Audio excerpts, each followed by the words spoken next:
जय जय Ram to all. आज का हमारा टॉपिक है postulate of special theory of relativity. तो जो स्पेशल थ्योरी ऑफ रिलेटिविटी है इसके बारे में हम जानते ही हैं कि ये बहुत ही स्पेशल काइंड की है। स्पेशल काइंड का मतलब क्या है कि जैसे आपका क्लासिकल मैकेनिक्स के बारे में आप जानते हैं कि किसी भी पार्टिकल के मोशन के बारे में उसकी पोजीशन किस टाइम पर वो कहाँ पहुँचेगा, इसको क्लासिकल मैकेनिक्स से हम न्यूटन के जो 3 लॉज हैं उससे आसानी से बता सकते हैं। लेकिन क्या होता है कि जब हम हाई स्पीड की बात करते हैं, जब आपकी किसी भी ऑब्जेक्ट की स्पीड है वो speed of light, high speed का मतलब क्या है, स्पीड ऑफ लाइट के कंपैरिजन में होनी चाहिए। तो अगर स्पीड ऑफ लाइट के कंपैरिजन में किसी भी ऑब्जेक्ट की लाइट है तो उसके लिए नॉर्मल न्यूटन्स के नियम फॉलो नहीं करते हैं। तो न्यूटन के जो नियम से अगर आप सॉल्यूशन करोगे तो उसका आंसर एक्सपेरिमेंटल जो ऑब्जर्वेशन है वहां के आंसर से मैच नहीं करेगा।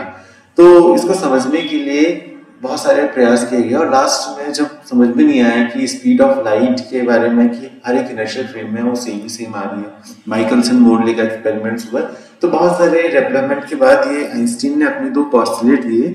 इन 2 पोस्टुलेट के आधार पे ही पूरी special theory of relativity work करती है। वो 2 स्पेशल पोस्टुलेट क्या है? फर्स्ट है क्या कि all inertial frames are equivalent. तो पहले तो आपको ये पता होना चाहिए कि इनर्शियल फ्रेम होते क्या हैं।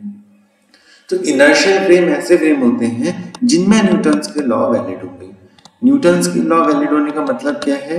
न्यूटन्स के जो आपके कौन कौन से नियम है, एक तो आपका फर्स्ट है कि लॉ ऑफ इनर्शिया, ये आपका अगर कोई ऑब्जेक्ट रेस्ट में है तो रेस्ट में ही रहेगा, मूविंग में है तो मूविंग में ही रहेगा, without applying the external force. अगर आपने बाहर से एक्सटर्नल फोर्स नहीं लगाया तो वो जैसा है वैसा ही रहने वाला है। तो वो आपका फर्स्ट लॉ है। सेकंड लॉ आपको पता है कि F equal to M A, या आप इसको ऐसा भी कह सकते हो F equal to D P D T.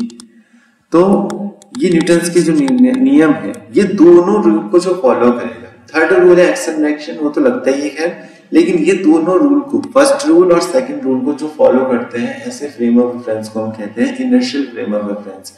और किसी इनर्शियल फ्रेम, मान लिया मेरे पास एक इनर्शियल फ्रेम ऑफ रेफरेंस ये है और ये एस इनर्शियल फ्रेम है, एक दूसरा फ्रेम और लिया मैंने जिसका है एस टेस्ट वैल्यू।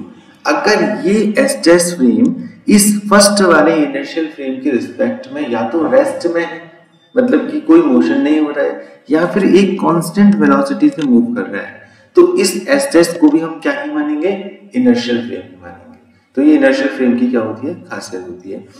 तो इनर्शियल फ्रेम ऑफ रेफरेंस में सेम, मतलब अगर जितने भी इनर्शियल फ्रेम ऑफ रेफरेंस हैं उनमें सभी के सभी जो फिजिक्स के लॉ है वो क्या रहते हैं? सेम रहते हैं। इसीलिए लिखा है कि all inertial frame are equivalent.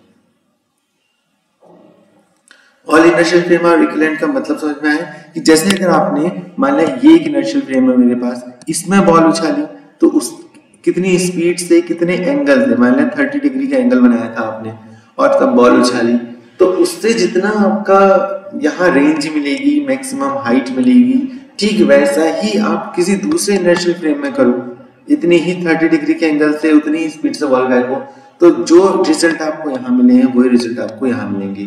किसी भी रिजल्ट में प्रॉब्लम नहीं आएगी। तो इसका मतलब क्या है कि आप कोई भी इनर्शियल फ्रेम लो उसमें फिजिक्स के लॉ क्या है? सेम ही रहेंगे। ये फर्स्ट पोस्टुलेट है और ये पोस्टुलेट देखने में तो बड़ा इजी लगते हैं, लेकिन इन्हीं पोस्टुलेट से पूरी एसटीआर बनी हुई है, ठीक है ना। सेकंड आपका है speed of light is constant in all inertial frame, मतलब कि कोई भी इनर्शियल फ्रेम होगा आपके पास, उन सभी इनर्शियल फ्रेम में जो स्पीड ऑफ लाइट है वो क्या रहती है? हमेशा कांस्टेंट रहती है। मतलब कि किसी भी उसकी वैल्यू चेंज हो सकती है। वेलोसिटी का अगर आप बाद में पढ़ेंगे, लॉरेंस ट्रांसफॉर्मेशन और ये तो वेलोसिटी का ट्रांसफॉर्मेशन, पोजीशन का, सबका होता है, लेकिन किसी की भी जो स्पीड है, जो किसी की भी स्पीड सी से ऊपर नहीं हो सकती है, मतलब कि स्पीड ऑफ लाइट से ऊपर नहीं हो सकती, और स्पीड ऑफ लाइट किसी भी इनर्शियल फ्रेम में क्या रहती है? सी ही रहेगी।